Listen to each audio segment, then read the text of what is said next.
वज़ीर आला पंजाब मरियम नवाज शरीफ ने यौम तकबीर पर पाकिस्तानी कौम और उम्मत मुस्लिमा को मुबारकबाद पेश करते हुए कहा कि 27 बरस गुजरने के बावजूद कौम का सर फख्र से बुलंद है और हमेशा बुलंद रहेगा।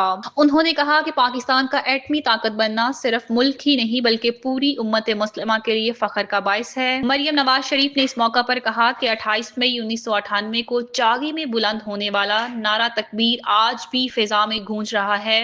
उन्होंने कहा कि मुस्लिम लीग नून के कायद नवाज शरीफ के जुर्रतमंदाना फैसले के बायस ही पाकिस्तान ने दुश्मन के एटमी धमाकों का मुंह तोड़ जवाब दिया। उनका कहना था कि दुश्मन आज भी पाकिस्तान की सरजमीन की तरफ मैली आंख से देखने की जरूरत नहीं कर सकता, क्योंकि एटमी सलाहियत एक पुरअमन और महफूज पाकिस्तान की जमानत है। वाज़ेह रहे कि 28 मई 1998 को पाकिस्तान ने बलोचिस्तान के मुकाम चागी में यक्के बाद दिगरे 5 एटमी धमाके करके दुनिया को अपनी जोहरी ताकत का अमली मुजाहरा दिखाया।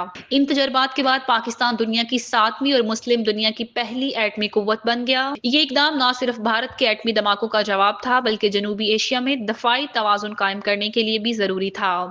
पाकिस्तान ने बाद अज़ां ऐसे मुतअद्दिद मिसाइल भी तैयार किए जिनमें एटमी हथियार ले जाने की सलाहियत मौजूद है। डॉक्टर अब्दुल कदीर खान के मुताबिक पाकिस्तान ने 1984 में ही जोहरी बम बनाने की सलाहियत हासिल कर ली थी, मगर 1998 में भारत के तजर्बात के बाद इसे दुनिया के सामने लाना नागुज़ीर हो गया। यौम तकबीर को कौमी सतह पर जोश व जज्बे से मनाया जा रहा है और मुसल्लह अफवाज समेत मुल्क की क़यादत ने कौम को इस अजीम दिन पर मुबारकबाद दी है।